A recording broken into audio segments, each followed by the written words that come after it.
Hello बच्चों, और कैसे हो आप लोग। आप लोग के बोर्ड एग्जाम चल रहे हैं और मुझे आशा है कि आप लोग के एग्जाम सब अच्छे हो रहे होंगे। साइंस में फिजिक्स का पेपर आप लोगों का हो गया है। अब केमिस्ट्री का पेपर आपका 11 मार्च को है, आज आपकी 6 मार्च हो गई है। पढ़ने की स्ट्रेटेजी देखिए कैसे होगी। इसमें सेक्शन ए, ये केमिस्ट्री का पेपर आपका थ्योरी का 80 मार्क्स का आएगा। सेक्शन ए 40 मार्क्स का होगा। सेक्शन बी भी आपके पास 40 मार्क्स का होगा। सेक्शन ए में 15 ऑब्जेक्टिव क्वेश्चंस होंगे, ठीक है। वो पूरी बुक से बनेंगे और कहीं ना कहीं केमिस्ट्री में आपको हर एक चैप्टर पढ़ना ही पड़ेगा। और इसमें आपके पास सेक्शन ए में मैच द कॉलम आएंगे, नेम द फॉलोइंग आ सकता है 5 नंबर का, फिर मैच द कॉलम में 5 नंबर का आएगा। फिर आपके पास और भी क्वेश्चंस आ जाएंगे आपके पास, fill in the blanks type के भी हो सकते हैं। अब इसमें ध्यान ये देना है कि जो सेक्शन बी में आपके पास 6 क्वेश्चन आएंगे, each question will carry 10 marks. 6 question में से आपको 4 क्वेश्चन करने होंगे। अब 4 क्वेश्चन में हर एक क्वेश्चन में करीबन 2-3 चैप्टर्स का कॉन्सेप्ट उसमें मिला होगा, ठीक है। उसमें करीबन एक ही क्वेश्चन में डिफरेंट चैप्टर्स के क्वेश्चन होंगे, पेपर कॉन्सेप्चुअल होगा। तो कहीं ना कहीं आपको हर एक, फिर भी उसके बाद भी हम ये कह सकते हैं कि हर एक चैप्टर में you will be having a certain specific portion if you go through the according prescribed syllabus of ICSE, ठीक है। जैसे मैं पीरियोडिक टेबल के बारे में बात करूं तो you need to go through all the periodic properties, ionisation potential, electron affinity, electronegativity, metallic character, non metallic character, और है ना, इन सब प्रॉपर्टीज के बारे में आपको पता हो और साथ में ये भी पता हो कि अलोंग द पीरियड या अलोंग द ग्रुप वो कैसे वेरी करते हैं। तो उसी के हिसाब को ऐसे आपको एलिमेंट्स को अरेंज करना होगा, ठीक है। चलिए, अब एक टाइप का क्वेश्चन इसमें आपका ये भी आएगा कि you will be having a periodic table which will be somewhat incomplete. कुछ प्लेसेस में आपके पास अननोन अल्फाबेट्स रखे होंगे और फिर इसमें आपसे क्वेश्चंस पूछेगा उसी अल्फाबेट्स के रूप में, ठीक है। तो कहीं ना कहीं आपको करीबन 20 तक या पहले 3 पीरियड 20 तक के एलिमेंट्स तक के तो टॉपिक नंबर याद होने ही चाहिए। बाकी प्रॉपर्टीज भी याद हो, जैसे पीरियड टेबल में हमारे पास 7 पीरियड्स होते हैं, हॉरिजॉन्टल रोज, 18 वर्टिकल कॉलम्स होते हैं। लास्ट वाले में आपके पास 0 ग्रुप होता है जो which contain non reactive gases, noble gases. 7A में आपके पास हैलोजेंस होते हैं। 1A में आपके पास एल्कली मेटल्स होते हैं। 2nd A में आपके पास एल्कलाइन अर्थ मेटल्स होते हैं। ये मोटी मोटी चीजें तो आपको पता होनी ही चाहिए, बाकी बहुत मुश्किल नहीं है, आसान हो जाएगा, ठीक है। क्योंकि 20 तक के एलिमेंट्स याद ही कर लो भाई। पहला क्वेश्चन क्या आता है बच्चे, द मोस्ट इलेक्ट्रोनेगेटिव एलिमेंट। हम अगर बात करें इलेक्ट्रोनेगेटिव एलिमेंट की तो what is the meaning of electronegative, है ना। इलेक्ट्रोनेगेटिव क्या होता है?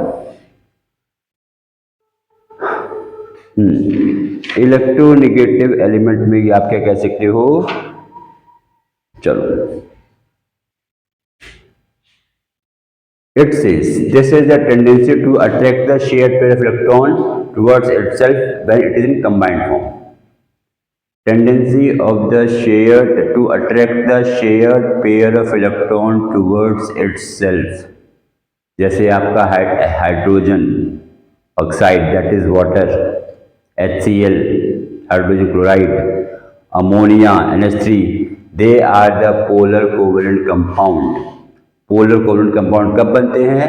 when the two atoms having the different electronegativity they share electrons anyway। इसमें क्या कहता है, इसमें हो जाएगा मोस्ट इलेक्ट्रोनेगेटिव एलिमेंट, इसमें हो जाएगा आपके पास जे आपका 7A ग्रुप में है। ये आपका देखा जाए तो फ्लोरीन की तरह है भाई। लिथियम में 3 एटॉमिक नंबर है, 4, यहाँ पे 3rd A में कितना होगा 13, 14, ठीक है। तो चलो यहाँ पे क्या हो जाएगा आपके पास, इसका कहने के एटॉमिक नंबर क्या हो जाएगा, ये फ्लोरीन है, देखा जाए 27, 2 शेल थे इसमें, ठीक है, फ्लोरीन टाइप का है। ये जे हो जाएगा। How many valence electrons are present in G में देखो 5A में है, 5A में है तो आउटर मोस्ट में हो जाएंगे 5 इलेक्ट्रॉन, क्योंकि अगर 0 ग्रुप में होता है तो वैलेंस इलेक्ट्रॉन में इसका ऑक्टेट या डुप्लेट कंप्लीट हो जाता है। मैं कोशिश ये कर रहा हूँ इन क्वेश्चंस के माध्यम से आपका कहीं ना कहीं पूरा पीरियड टेबल रिवाइज हो जाएगा। 7A में आउटर मोस्ट में आपके पास 7 इलेक्ट्रॉन्स होते हैं। 6A में आपके पास 6 इलेक्ट्रॉन्स हो जाएंगे। 5a में 5 इलेक्ट्रॉन्स होंगे, 4a में 4 इलेक्ट्रॉन्स होंगे, 3a में 3 इलेक्ट्रॉन्स होंगे, 2a में 2 इलेक्ट्रॉन्स होंगे, आउटर मोस्ट शेल में 1a में 1 इलेक्ट्रॉन्स रहेगा आउटर मोस्ट शेल। ठीक है, जिस भी पीरियड में एलिमेंट रहता है उसमें उस एलिमेंट के उस एटम के उतने ही नंबर ऑफ शेल्स होते हैं। ठीक है, जैसे यहाँ पे सेकेंड पीरियड है, लिथियम डी कह लो, ओ ऑक्सीजन नियॉन, सबके 2 शेल होंगे। अब अगला क्वेश्चन देखते हैं, right on the formula between the B and H. B देखो कहाँ पे है, 1a में है। बी आपके पास 1a में है तो आउटर मोस्ट में 1 इलेक्ट्रॉन होगा, आउटर मोस्ट में 1 इलेक्ट्रॉन होगा तो it can easily donate 1 electron, तो इसका वैलेंसी हो जाएगा +1। फिर कहता है आपके पास यहाँ पे hydrogen, not hydrogen, alphabet H है। H आपके पास 6a में है, 6a में है तो इसके आउटर मोस्ट शेल में 6 इलेक्ट्रॉन्स होंगे। That means it needs 2 electrons to complete its octet. Sorry, यहाँ पे क्या होगा, ऑक्टेट कंप्लीट करने के लिए इसको 2 इलेक्ट्रॉन चाहिए होंगे। ये एक्सेप्ट करेगा तो ये 2 टाइम नेगेटिव हो जाएगा। अब इसकी वैलेंसी 1 है, इसकी 2 है, वैलेंसी इंटरचेंज हो जाती है, B2H। अगर ध्यान दोगे आप, ऐसे क्वेश्चन आप क्लास 9th में चैप्टर लैंग्वेज ऑफ केमिस्ट्री में काफी कर चुके थे फॉर्मूला बनाने का, है ना। यहाँ पे भाई इन्होंने वही चीज इन्होंने यहाँ यूज कर दिया पीरियोडिक टेबल में। अब आता है फोर्थ में, in the compound between F and J। F ये है, J ये है। J मतलब 7a में second period 2 shell, outermost में 7 इलेक्ट्रॉन्स, F में आउटर मोस्ट में 4 इलेक्ट्रॉन्स, दोनों नॉन मेटल है। दोनों नॉन मेटल तो कैसा बॉन्ड होगा, कोवलेंट हो जाएगा। बॉन्ड कैसा हो जाएगा, कोवलेंट हो जाएगा। अभी कहता है फिफ्थ वाले में, electron dot structure for the compound between C and K। C और K की कहानी देखते हैं। C और K में क्या है, देखो C आपके पास 2a में ग्रुप है, 2a में है। जब C आपके पास 2a में तो आउटर मोस्ट में 2 इलेक्ट्रॉन होंगे, इसकी C भी बात है। फिर कहता है यहाँ पे K में, C और K तो कह रहे हैं यहाँ पे, देखो आपके पास K ही तो कह रहा है, तो K में यहाँ पे क्या हो जाएगा, K में आउटर मोस्ट में जाएंगे 7 इलेक्ट्रॉन। जब यहाँ पे 7 इलेक्ट्रॉन हो जाएंगे, ठीक, तो इसको तो भैया एक ही इलेक्ट्रॉन चाहिए इसको ऑक्टेट कंप्लीट करने के लिए। ये तो कहेगा भैया मुझे एक ही चाहिए, लेकिन C कह रहा है भैया मैं 2 दूंगा, क्योंकि मेरे पास 2 इलेक्ट्रॉन्स हैं, तो मुझे अपना ऑक्टेट तो कंप्लीट करना है। क्यों, तो ये डोनेट करता है टू अटेन द स्टेबिलिटी। कैसे स्टेबिलिटी करेगा, to attain the stable electronic configuration to the nearest noble gas, ये करेगा। अब ये कहेगा भैया मैं तो एक ही लूंगा, तो ये C क्या कहेगा कि भैया एक और एटम को बुलाओ भैया, हमें तो 2 लूज करने ही करने हैं, मैं 2 लूज नहीं करूंगा तो मैं स्टेबल नहीं होऊंगा। जब ये लूज करेगा तो यहाँ पे क्या हो जाएगा, फिर ये बनेगा C2+, ये K एक इलेक्ट्रॉन एक्सेप्ट करेगा, है ना। अब 2 एटम्स ऑफ K हो गए यहाँ पे देखा जाए तो। यहाँ पे कौन सा बॉन्ड चल रहा है, फिर यहाँ पे ये हो जाएगा आपके पास। अच्छा, यहाँ पे हाँ इलेक्ट्रॉन डॉट स्ट्रक्चर बनाना है, तो फॉर्मूला यहाँ पे कैसा बन जाएगा, 2 एटम ऑफ K है तो ये CK2 हो जाएगा। ये फॉर्मूला कह सकते हो, अगर फॉर्मूला तुम्हें चाहिए तो CK2, ये आयनिक बॉन्ड हो जाएगा। यहाँ पे कौन सा बॉन्ड बन रहा है, इलेक्ट्रॉन डॉट स्ट्रक्चर, और ये बन रहा है आपका आयनिक बॉन्ड। ठीक है, अगले बारे में आते हैं। ये कहता है arrange the elements as per the given instructions. जो मैंने बताया था, आपको एलिमेंट्स दिए होंगे और उसकी पीरियोडिक प्रॉपर्टीज के हिसाब से आपको एलिमेंट्स अरेंज करने होंगे। जैसे पहले में क्या है, देखो magnesium, chlorine, sodium, sulphur, silicon, क्या खासियत है, देखो यहाँ पे सोडियम आ जाएगा। ठीक, पीरियोडिक टेबल बना हुआ है, इसका हम लोग इस्तेमाल कर सकते हैं, बिल्कुल तो सही रहेगा, मुझे लगता है कोई दिक्कत नहीं होनी चाहिए। ठीक है, सोडियम, मैग्नीशियम। अब ये देखना है कि इसकी पोजीशन सब कहां पर है। सिलिकॉन देखो दिख रहा है, सल्फर है, क्लोरीन है, क्लोरीन तो ये आ गया, क्लोरीन तो यहां आ जाएगा। अब यहाँ पे क्या होता है, सिलिकॉन के बाद हो जाएगा फास्फोरस, के बाद हो जाएगा सल्फर, तो यहाँ हो जाएगा। यहाँ देखो क्या है यहाँ पे, मैग्नीशियम, क्लोरीन, सोडियम, सल्फर और सिलिकॉन, ये आपके पास एक ही पीरियड में है। अब एक ही पीरियड में तो क्या होता है, atomic size along the period decreases. क्यों डिक्रीज होता है, क्योंकि उसका न्यूक्लियर चार्ज बढ़ जाता है। Nuclear charge number, atomic number बढ़ता है, atomic number is equal to number of electron is equal to number of proton, proton बढ़ेगा तो न्यूक्लियर चार्ज बढ़ेगा, जब न्यूक्लियर चार्ज बढ़ेगा तो इलेक्ट्रॉन्स को ये स्ट्रांगली अट्रैक्ट करेगा, एटॉमिक साइज छोटा हो जाएगा और क्या होगा, ठीक है। अब क्या डिक्रीजिंग, यानी अब सबसे बड़ा एटॉमिक साइज किसका होगा, यहाँ पे सोडियम का हो जाएगा, सोडियम का बड़ा होगा किससे, सोडियम का एटॉमिक साइज बड़ा होगा मैग्नीशियम से, ठीक। फिर मैग्नीशियम का बड़ा हो जाएगा किससे, इसके बाद क्या है देखो, सोडियम मैग्नीशियम फिर सिलिकॉन आ रहा है, सिलिकॉन आ रहा है, सिलिकॉन सल्फर फिर क्लोरीन, फिर क्लोरीन का छोटा होगा साइज, क्लोरीन का एटॉमिक साइज क्योंकि क्लोरीन में आपका 17 हो जाएंगे यहाँ पे बस प्रोटॉन भैया, 287 याद करो के वाले में। दूसरे में कहता है इंक्रीजिंग ऑर्डर ऑफ आईपी। अब आयनाइजेशन पोटेंशियल क्या होता है, this is the amount of heat energy required to remove an electron from the isolated gaseous atom of an element, isolated gaseous atom, ठीक है, यानी ये कहता है। चलो इसकी क्या कहानी है, अब इसमें देखो सोडियम पोटेशियम, सोडियम है पोटेशियम तो यहाँ आ जाएगा यार, फोर्थ वाले में आ जाएगा, 19 इसका होता है ना एटॉमिक नंबर, फिर कहते हैं कैल्शियम का 17 हो गया, सल्फर तुम्हें दिख रहा है यहाँ पे 16 हो जाएगा, फिर बचा सिलिकॉन 14। अब ध्यान देना है आयनाइजेशन पोटेंशियल, हमें ध्यान ये देना है कि अलोंग द पीरियड क्या होता है, आईपी इंक्रीज होता है, क्योंकि जैसे हम अलोंग द पीरियड बढ़ेंगे हमें अमाउंट ऑफ एनर्जी ज़्यादा चाहिए होगी to remove its electron from the valence shell, ठीक। डाउन द ग्रुप में क्या होगा, चार्ज बढ़ेगा, साइज बढ़ेगा, तो हमें एनर्जी कम देनी पड़ेगी इलेक्ट्रॉन को रिमूव करने के लिए। अभी क्या इंक्रीजिंग में, यानी पहले क्या लेंगे, सबसे कम वाला आईपी में क्या हो जाएगा, सबसे कम वाला आईपी में हो जाएगा पोटेशियम, है ना, पोटेशियम हो जाएगा, फिर यहाँ पे हो जाएगा सोडियम, फिर हो जाएगा तुम्हारे पास यहाँ पे पोटेशियम, सोडियम के बाद क्या है यहाँ पे सिलिकॉन,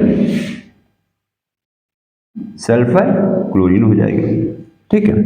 मतलब आपके पास ऐसे क्वेश्चन आने हैं, जब आपको प्रॉपर्टीज का इंक्रीजिंग और डिक्रीजिंग पता रहेगा अलोंग द पीरियड ग्रुप, तभी आप कर पाओगे, ठीक है। अब बाकी यहाँ पे आगे देखो इंक्रीजिंग ऑर्डर ऑफ इलेक्ट्रोनेगेटिविटी, इसके बारे में हम पहले बात कर चुके हैं। इसमें क्या कहानी है देखो, ये फ्लोरीन, क्लोरीन, ब्रोमीन, आयोडीन ये सब एक ही 7 ग्रुप में पाए जाते हैं, 7 ग्रुप में पाए जाते हैं। अब इलेक्ट्रोनेगेटिविटी में share to attract the share pair of electron towards itself in the combined state, size जितना बड़ा होगा उतना कम होगा।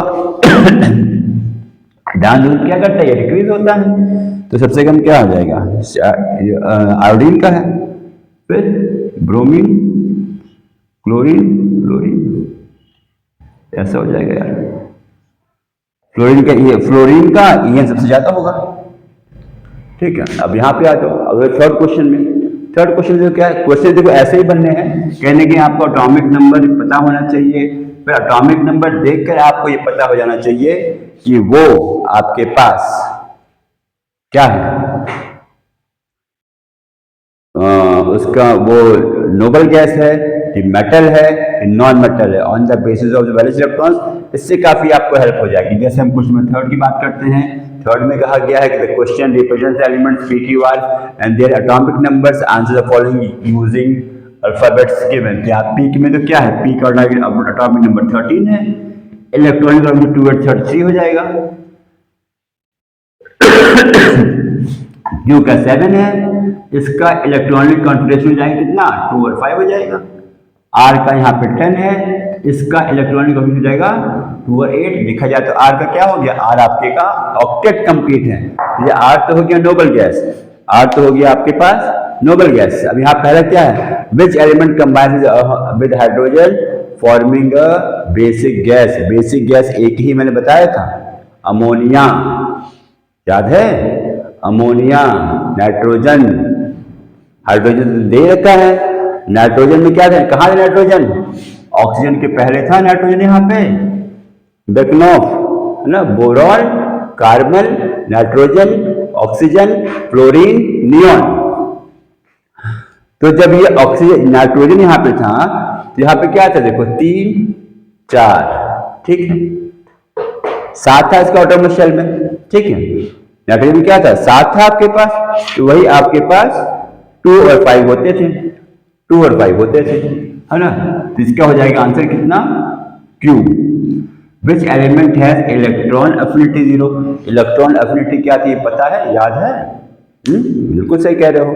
इलेक्ट्रॉन एफिनिटी कहता है कि this is amount of heat energy released when atom in the gaseous state accepts the electron to form an anion। Electron says क्या कहता है ये कि this is the heat energy released when an electron is added to the atom in its gaseous state to form an anion, ठीक है। अब देखा जाए भैया, आर आपका जब नोबल गैस है, जब इसका ऑक्टेट कंप्लीट है, न तो ये इलेक्ट्रॉन एक्सेप्ट करेगा न तो इलेक्ट्रॉन डोनेट करेगा, तो इसका इलेक्ट्रॉन एफिनिटी 0 हो जाएगा इसका आर का, ठीक है। अब name the element forming ionic compound. अब क्लोरीन के साथ ionic compound, chlorine non metal है, यहाँ दिखाया था 7A ग्रुप में है। अब ये कहता है कौन बनाएगा आयनिक कंपाउंड? आयनिक कंपाउंड कौन बनाएगा? कोई मेटल ही बनाएगा। मेटल क्या है? पी है। पी मेटल होगा तो यहाँ पी हो जाएगा, पी बना देगा इसके साथ, क्लोरीन के साथ आयनिक कंपाउंड PCl3। भाई पी की वैलेंसी यहाँ पे 3 है, क्लोरीन की 1 होगी, आपस में इंटरचेंज करोगे तो PSL3 हो जाएगी, ठीक है। ये था आपका पीरियोडिक टेबल चैप्टर में। ICSE क्लास 10th बोर्ड में इस टाइप के क्वेश्चंस ही आपको तैयार करने हैं। यही क्वेश्चंस आपके पास चाहे मल्टीपल चॉइस में आ जाएंगे इसी टाइप के लिए, based on the periodic properties वगैरह, ठीक है। या आपके पास इनकम्प्लीट सा ही पीरियोडिक टेबल दे देंगे, इसको आप पढ़िएगा। फिर हम अगले वीडियो में आएंगे कि हर चैप्टर में कुछ न कुछ कहीं ना कहीं इंपॉर्टेंट है, जिससे हर साल क्वेश्चन बनता ही बनता है। क्वेश्चन उससे पूछे ही जाएंगे, चाहे मैथ का कॉलम में आए, चाहे नेम द फॉलोइंग में आए, चाहे मल्टीपल चॉइस क्वेश्चन में आए, चाहे फिल इन द ब्लैंक्स में आए। बस क्वेश्चंस के पूछने का कहीं ना कहीं तरीका बदल जाता है। जैसे मैं अगर बात करूं केमिकल बॉन्डिंग में देखा जाए तो वहां पे इलेक्ट्रॉन डॉट स्ट्रक्चर तो आता ही आता है। फिर उस केस में you can get the reasoning के questions based on ionic bond and electrovalent bond, covalent bond. और कोऑर्डिनेट बॉन्ड के एग्जांपल में ये डेफिनेट है कि या तो अमोनियम आयन आता है या तो आपके पास हाइड्रोनियम आयन का इलेक्ट्रॉन डॉट स्ट्रक्चर आता है, इलेक्ट्रॉन डॉट स्ट्रक्चर का आता है, ठीक है। और आपके पास कहीं ना कहीं कई सारी चीजें हैं, ठीक है। तो केमिकल बॉन्डिंग में आपके पास, और जो आपके पास प्रिस्क्राइब सिलेबस में है उतना ही पढ़ के जाइए। और रीजनिंग क्वेश्चन जो आपकी बुक में दिया हुआ है, रीजनिंग के क्वेश्चन जो आपके पास बुक में पेज नंबर 34 पे दिया है, इलेक्ट्रोवैलेंट बॉन्ड, कोवैलेंट बॉन्ड की why to the ionic bonds they have high melting point, high boiling point, क्योंकि उसमें इलेक्ट्रोस्टैटिक फोर्स ऑफ अट्रैक्शन होता है। कोवैलेंट बॉन्ड में van der Waals force of attraction होता है, तो weaker van der Waals force of attraction होता है, इसलिए उसके मेल्टिंग पॉइंट, बॉइलिंग पॉइंट कम होता है। और ये भी जनरली पूछा जाता है आयनिक बॉन्ड में आयनिक कंपाउंड में when they are in the solid state they do not conduct electricity, but when they are in the molten state or in the aqueous solution they used to conduct electricity। ऐसे कई सारे questions हैं। जैसे एक question आता है about polar covalent compounds, इसमें आता ही आता है लाइट डिसॉल्व्स लाइट, कि polar covalent compounds they are dissolved in the polar solvent, ठीक है। पोलर कोवैलेंट कंपाउंड्स क्या होते हैं, ये सब आप देख लीजिएगा, ये सब आ जाता है। इसके बाद आप आ जाइए आप acid basis salt. Acid basis salt, इसमें मोस्ट फेमस एग्जांपल है आपके पास एसिटिक एसिड में CH3COOH, CH3COOH, उसमें कहता है कि इसकी कितनी बेसिसिटी होगी, है ना। और एसिड बेसिस सॉल्ट में आपके पास सॉल्ट फॉर्मेशन आ जाएगा। जनरली देखते हैं, मैं एक एक चैप्टर लूंगा, उसमें I will be telling you what type of questions are important, ठीक है। उसमें एसिड बेसिस सॉल्ट में आपके पास नॉर्मल सॉल्ट वगैरह है, फिर सॉल्ट का फॉर्मेशन है, कैसे फॉर्म होता है, ठीक। इन सब पे बेस्ड क्वेश्चन आ जाते हैं आपके पास।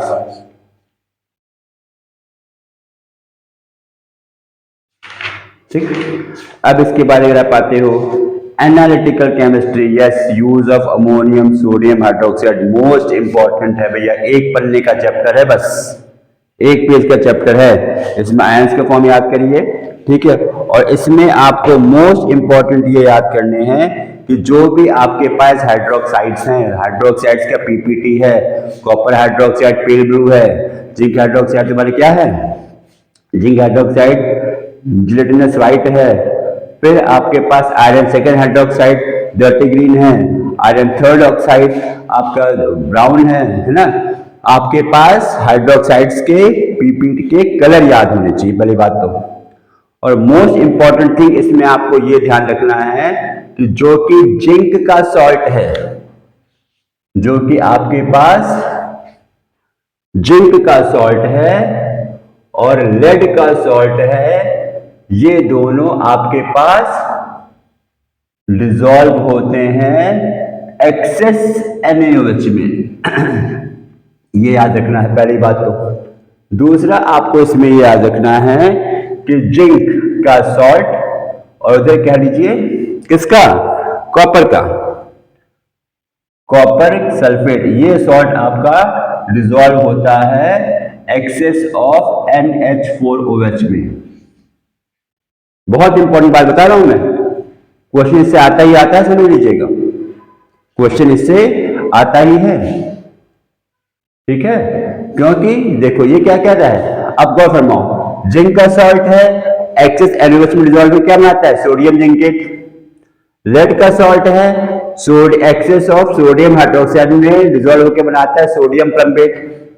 जिंक सल्फेट है, एक्सेस ऑफ NH4OH में डिसॉल्व होके कॉम्प्लेक्स सॉल्ट बनाता है, जो कि कह सकते हैं टेट्राअमीन सल्फेट, टेट्राअमीन जिंक सल्फेट, ठीक है, कॉम्प्लेक्स सॉल्ट बनाता है। और ठीक है, तो ध्यान में बस ये आपका मैं बताना चाह रहा हूं कि जो ये जिंक का सॉल्ट है, देखो ये एक्सेस ऑफ NH4OH में भी डिसॉल्व होता है और एक्सेस ऑफ NaOH दोनों में डिसॉल्व होता है। कॉपर का सॉल्ट एक्सेस ऑफ NaOH में डिसॉल्व नहीं होता है, लेड का सॉल्ट एक्सेस ऑफ NH4H में डिसॉल्व नहीं होता है, और यहाँ पे कॉपर के साथ ये डीप इंकी ब्लू कलरेशन बना देता है, कॉम्प्लेक्स सॉल्ट बनाता है। ये भी आपको ध्यान रखना है, टेट्राअमीन कॉपर सल्फेट, जैसे यहाँ पे टेट्राअमीन जिंक सल्फेट बना रहा है, डीप इंकी ब्लू, ये इंपॉर्टेंट है इसमें, ठीक है। और आपके पास हाइड्रोक्साइड्स के कलर याद करने हैं। अब अगर हम इसके बाद अगले चैप्टर में आते हैं, मोल कॉन्सेप्ट, फेवरेट चैप्टर है भैया बोर्ड का। मोल कॉन्सेप्ट में आपके पास गैल्वसैक्स लॉ है, एम्पिरिकल फॉर्मूला है, numericals based on the chemical equation है, आते हैं परसेंटेज कंपोजिशन आपके पास आता है। डेफिनेशंस पूछे जा सकते हैं, लेकिन डेफिनेशन स्टेट है जनरली ये आपका न्यूमेरिकल बेस्ड चैप्टर है, जिसका ठीक है। और ये आपका मोलर वॉल्यूम वगैरह है, मोल्स वगैरह है, इसमें क्वेश्चन आते हैं आपके करीबन 10 से 15 नंबर का 80 में से क्वेश्चन मोल कॉन्सेप्ट से आते हैं, जो कि जनरली बच्चों को टफ लगता है। इसके बारे में भी हम लोग बात कर लेंगे बिल्कुल, ठीक है। अवोगाड्रो नंबर वगैरह है, तो इसमें मैंने क्या बताया, मोल कॉन्सेप्ट में आपको empirical formula, molar formula question आने हैं, परसेंटेज कंपोजिशन आना है, फिर गैल्वसैक्स लॉ आना है और अवोगाड्रो नंबर, ठीक है, ये हो जाएगा। अब इसके बाद हम आगे बात करें, अगला चैप्टर आपके पास आ जाता है इलेक्ट्रोलिसिस का। यस, इलेक्ट्रोलिसिस के चैप्टर में इसमें आप क्या पढ़ोगे, देखो इसमें आप किसी भी केमिकल रिएक्शन में, किसी भी इलेक्ट्रोलिसिस में क्या भैया पता करना है, देखो इसमें आपको ये पता करना है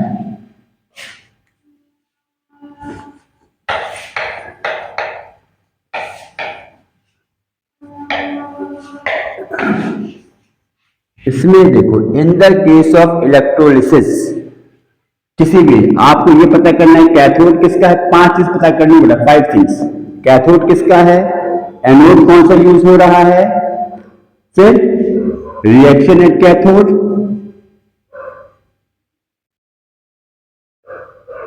और रिएक्शन एट एनोड, हाँ, और रह गया इलेक्ट्रोलाइट, ये आपके पास हर रिएक्शन में पता करना है, ठीक, रिएक्शन में। और आपको याद होना चाहिए प्रेफरेंशियल डिस्चार्ज मेटल का, ठीक है, और नॉन मेटल का आपके पास क्या नाम रेडिकल्स हैं।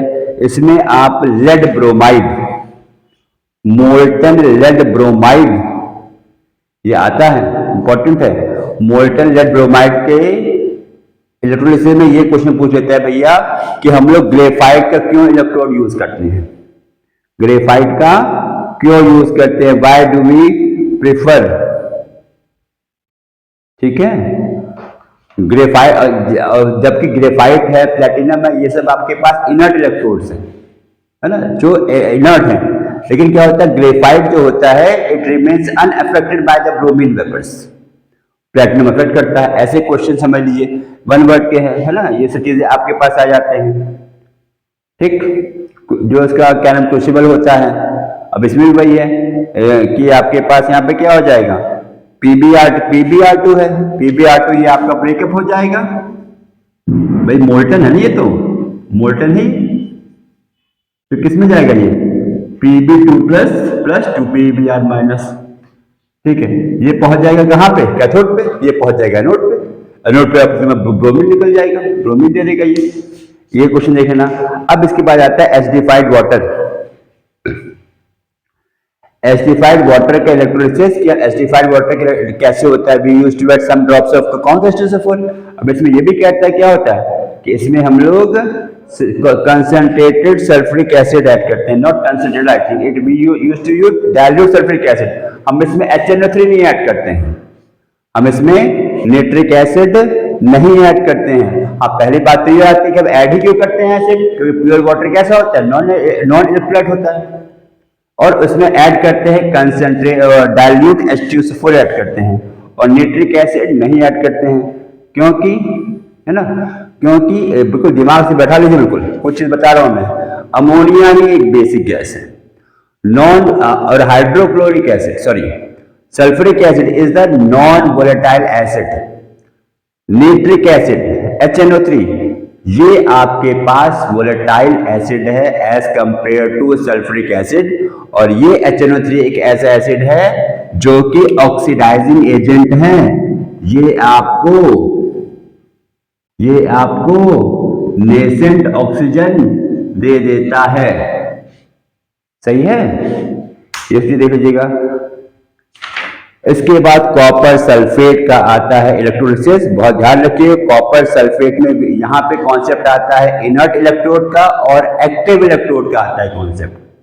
Inert which do not take part in reaction at cathode और एनोड, एक्टिव वाले में होता है जो एक्टिव होता है, इसमें कॉपर सल्फेट वाले में एक क्वेश्चन आता है कि when the copper anode is used, when the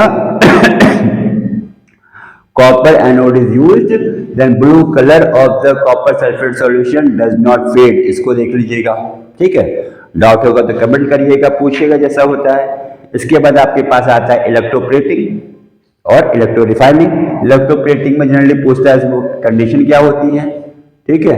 आपके पास निकल का इलेक्ट्रोप्लेटिंग है, सिल्वर का इलेक्ट्रोप्लेटिंग है, ये आपको पता ही है कि जिस भी सब्सटेंस पे हमें इलेक्ट्रोप्लेट करना होगा उसको कैथोड बनाते हैं, जिससे करना होगा उसको हम एनोड बनाते हैं, और इसमें we use low current is for the, यहाँ पे क्या हो गया, low current is made to flow for a longer period of time for the regular calorie for the uniform deposition. और इसमें क्या होता है आपके पास, हम लोग DC यूज करते हैं, AC नहीं यूज करते हैं, ठीक है। ये सब आपको देख लीजिएगा। इलेक्ट्रो रिफाइनिंग में ये क्या होता है, this is the method so as to purify the metals by using electro refining method, ठीक है। ये हो जाएगा आपके पास। इसके बाद हम अगले चैप्टर की हम अगर बात करें, yes metallurgy most important, 5 process होते हैं so as to extraction of metals, याद है, tracing of ore, concentration of ore, metallic oxides, ठीक है। ये सब देख लीजिए, roasting, hydrolytic method, magnetic separation. इसमें मेटलर्जी में आपको ओर्स पता होना चाहिए, किस ओर से कौन सा मेटल एक्सट्रैक्ट होता है। जैसे बॉक्साइट से एल्युमिनियम हो जाएगा, क्रायोलाइट कोरंडम से एल्युमिनियम हो जाएगा। फिर आपके पास जिंक ब्लेंड है, कैलामाइन है, जिंक ब्लेंड ZnS है, कैलामाइन आपके पास जिंक कार्बोनेट है, जिंकाइट आपके पास जिंक ऑक्साइड है, इससे जिंक एलिमेंट। मतलब आपको और याद करना है उस ओर से कौन सा मेटल एक्सट्रैक्ट हो सकता है पहली बार, ठीक, ये इंपॉर्टेंट है, ये देख लीजिएगा इसको आप। अब इसके बाद आपके पास यहां पे आता है क्या चीज, एक आपके पास है extraction of aluminium, very very important, ores of aluminium, ये डेफिनेट इससे क्वेश्चन बनता ही बनता है। एक्सट्रैक्शन ऑफ एल्यूमिनियम जो आपके पास बुक में दिया हुआ है, ठीक है, hall Harold's process, hall Harold's process. इसमें विद द डायग्राम, कभी कभी आपको फिगर दे देगा इनकम्प्लीट सा, उसमें पूछेगा आपके पास हेरोल्ड्स प्रोसेस है या आपसे पूछता है, ठीक है। बेयर्स प्रोसेस, ये दो प्रोसेस पढ़ लीजिएगा, इससे काम बन जाएगा, ठीक है। और एक्सट्रैक्शन ऑफ एल्यूमिनियम में fuse alumina Al2O3 is electro, ये यूज करते हैं हम लोग। फिर आपके पास हम लोग फ्यूज क्या नाम क्रायोलाइट है, फ्लोरस्पार है, क्यों यूज करते हैं, क्योंकि हम इसमें मेल्टिंग पॉइंट लो करते हैं, कंडक्टिविटी बढ़ाते हैं। ये सब आप यहाँ पे रीजनिंग देख लीजिएगा बुक में आराम से, इसमें क्वेश्चन मिल जाएगा। हाँ, और 2-4 नंबर के पास 2 नंबर के जनरली आ जाएगा अलॉय और उसके कंपोजिशन, है ना, ये इसको देख लीजिएगा क्या है। इसके बाद में अगर मैं बात करता हूँ, इसके बाद क्वेश्चन है study of compounds. Yes, very easy chapter है, ठीक ठाक चैप्टर है। 4 कंपाउंड आपके पास हैं, HCl है, अमोनिया है, सल्फ्यूरिक एसिड है और नाइट्रिक एसिड है, यही है ना आपके पास, ये 4 तो है आपके पास इसमें, ठीक भाई। Hydrogen chloride, ammonia, nitric acid, sulphuric acid, अभी चारों ही आसान है, चारों का लैब प्रिपरेशन और industrial process very important. Lab preparation में जैसे एसिड नाइट्रिक एसिड वाला है, नाइट्रिक एसिड में पूरा एपर्टस आपका ग्लास का यूज होता है ना, ठीक है।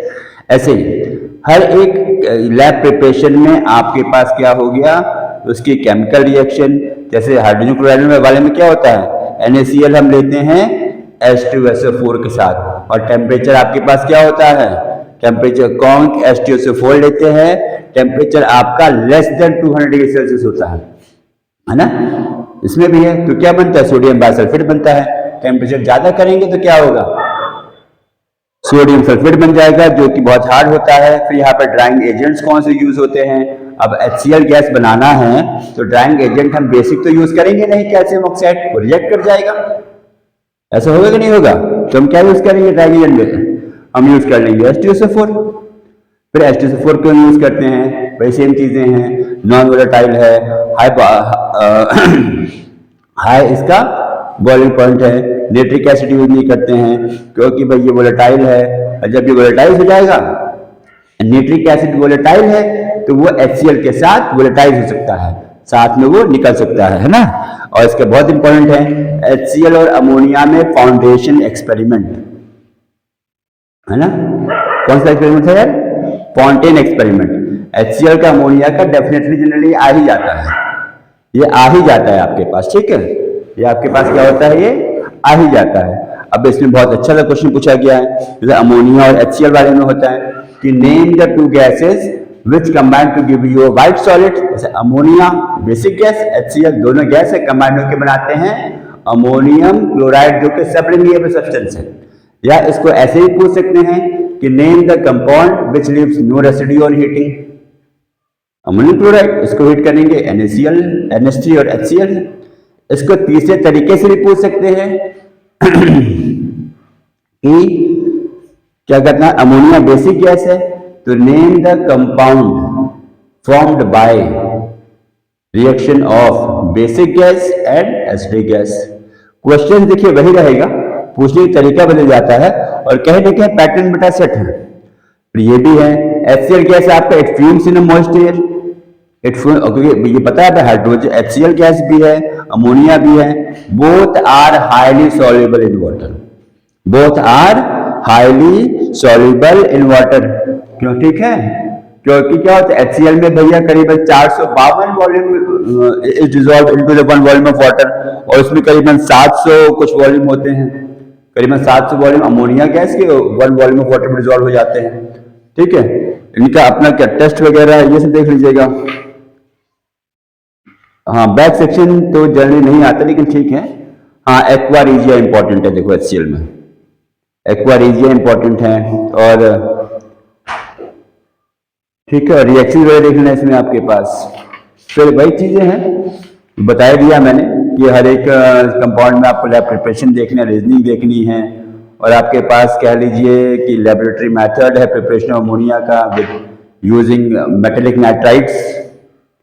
हैबर्स प्रोसेस इंपॉर्टेंट है भैया, उसमें आपको कैटलिस्ट वगैरह यूज होता है, प्रमोटर यूज होता है ना। फाइनल डिवाइडेड आयरन है, मॉलिब्डेनम आपका कैटलिस्ट हो जाएगा, 450 डिग्री सेल्सियस से 500 डिग्री सेल्सियस आपका टेम्परेचर हो जाएगा, 200 से 800 तक आपका एटमॉस्फेयर प्रेशर हो जाता है। इससे रिएक्शन वगैरह देख लीजिएगा इसमें। अब इसके बाद आता है आपका Oswald process, catalytic oxidation of ammonia and without oxidation of ammonia, है ना। ये सब ओसवाल्ड प्रोसेस देख लीजिएगा, आपको इसमें क्वेश्चन बन जाता है। फॉन्टेन एक्सपेरिमेंट हम बता ही चुके हैं आपको, ठीक, ये सब क्वेश्चन देख लीजिएगा। फिर आता है ammonia gas as a reducing agent. Ammonia gas as a reducing agent, ammonia gas क्या करता है, ये बेसिक ऑक्साइड को रिड्यूस कर देता है, किसमें, NH3 को जब पास करते हैं कॉपर ऑक्साइड से क्या बन जाता है भैया, ये बन जाता है कॉपर, बनेगा ये कॉपर H2O N2, है ना। Ammonia as a reducing agent, इसे देख लीजिएगा बस। ये कंपाउंड देखिए, नाइट्रिक एसिड वगैरह है वो जो बता दिया, नाइट्रिक एसिड वगैरह में, नाइट्रिक एसिड में आपका वही ओसवाल्ड प्रोसेस है, catalytic oxidation of ammonia platinum के साथ, और एसिड, और यहाँ पे आपका 800 डिग्री सेल्सियस टेम्परेचर होता है। ठीक है, ये सब आप देख लीजिएगा। Brown ring experiment is important, ठीक है। और जनरली क्या होता है कि कोई भी मेटल जब आपका HCl के साथ H2SO4 के साथ रिएक्ट करता है तो वो हाइड्रोजन रिलीज करता है, HNO3 करता ही नहीं है, क्योंकि नाइट्रिक एसिड क्या होता है, इट इज ऑक्सीडाइजिंग एजेंट, जो कि नेसेंट ऑक्सीजन देता है। जो हाइड्रोजन लिबरेट होता है मेटल के साथ नाइट्रिक एसिड का, वो रिएक्ट होकर यहाँ पे वाटर बना देता है ना। लेकिन फिर भी दो मेटल आपके पास है, मैग्नीशियम और मैग्नीज, जो नाइट्रिक एसिड के साथ very very dilute nitric acid के साथ 1% नाइट्रिक एसिड के साथ वो आपको हाइड्रोजन लिबरेट करते हैं, ठीक है। इसके बाद आपका सल्फ्यूरिक एसिड है, सल्फ्यूरिक एसिड में कॉन्टैक्ट प्रोसेस, सल्फ्यूरिक एसिड में कॉन्टैक्ट प्रोसेस, उसके रिएक्शन देख लीजिएगा, रीजनिंग के क्वेश्चंस वगैरह उसमें हो जाएंगे आपके पास। और सल्फ्यूरिक एसिड, है ना, इसमें आपको ये याद रखना है कि सल्फ्यूरिक एसिड के chemical reactions when it is used as an acid, as a non volatile acid, non volatile तो वही आप लिख दोगे, क्या लिख दोगे, लैब प्रिपरेशन ऑफ जो HCl गैस था उसको लिख देना यार। और तुम्हारे पास क्या जाएगा, sulphuric acid as a oxidising agent, ये सब केमिकल रिएक्शन आप देख लीजिएगा इसमें, ठीक है। इससे क्वेश्चन बन जाएंगे, इससे क्वेश्चन, अरे बिल्कुल। अब तो लास्ट चैप्टर आ गया, organic chemistry favourite, organic chemistry more concept both are very important. Organic chemistry में डेफिनेट है कि आपके पास एल्केन, एल्कीन, एल्काइन का लैब प्रिपरेशन का क्वेश्चंस किसी न किसी रूप में पक्का पूछा जाता है, पक्का पूछा जाता है, ठीक है। IUPAC नेम आता ही आता है, 4 नंबर का आएगा ही IUPAC नेम। बाकी देखते हैं हम लोग एक एक चैप्टर लेंगे, और एक एक चैप्टर लेके फिर आपके पास केमिकल रिएक्शंस हैं कि उसका सैचुरेशंस है, आइसोमर्स वगैरह हैं उसमें। आइसोमर्स क्या होते हैं, क्या उसके प्रॉपर्टीज के, why do the carbon compound they form large number of carbon compounds. आपके पास कैटेनेशन प्रॉपर्टी है, फिर इसके पास आइसोमेरिज्म है, टेट्रावैलेंसी इसका है, फिर यहाँ पे एरोमेटिक कंपाउंड्स क्या होते हैं, एलिफेटिक कंपाउंड्स क्या होते हैं, ये सब चीज़ आपको आनी चाहिए। और फिर इसके पास एडिशन रिएक्शंस ऑफ एल्कीन है, एल्काइन है, और बहुत फेमस रिएक्शन यहाँ पे ये है कि जब एल्कीन C2H4, है ना, अब ये ढूंढना, फिर C2H4 आपका रिएक्ट करता है अल्कोहल KOH से, एक बार रिएक्ट करता है एक्वस KOH से, तो क्या बनता है, यही C2H4। ये हल्का सा बारीक सा है एक्वस और अल्कोहलिक में, ठीक है, एक में बनेगा ये, है ना, ये क्या बन जाएगा, ये बनेगा इथाइल ब्रोमाइड, सॉरी ये है C2H5Br, तो यहाँ पे भी वही है C2H5Br। ये से एक बार एक्वा से रिएक्ट करता है, एक बार अल्कोहल से रिएक्ट करता है, अल्कोहल से रिएक्ट करके बना देता है ये एल्कीन। ठीक है, ये सब रिएक्शन देख लीजिएगा, प्रॉपर्टी देख लीजिएगा, लैब प्रिपरेशन में आपको बता ही चुका हूं। ठीक, ये सब और IUPAC बता चुका हूं, और रिएक्शन देख लीजिएगा। चलिए, बाकी इतना all the best for chemistry. Relax होके, इसमें मैं फिर से कहना चाहूंगा कि केमिस्ट्री में चैप्टर्स आपको पढ़ने ही हैं, क्योंकि सेक्शन बी के हर एक क्वेश्चन में करीबन 3-4 चैप्टर के कॉन्सेप्ट्स या क्वेश्चंस यूज होंगे। ठीक है, तो जिनका फिजिक्स का पेपर ऊपर नीचे गया होगा वो केमिस्ट्री और बायो में अच्छा स्कोर करके साइंस का मार्क्स एवरेज कर सकते हैं। इसके बाद देखिए फिर निकल लेके आते हैं केमिस्ट्री के और चैप्टर्स और इंपॉर्टेंट क्वेश्चंस, मैथ्स का भी लेके आएंगे। And all the best for the exams. And आपको वीडियो कैसा लगा, ठीक है, उसको कमेंट करिएगा।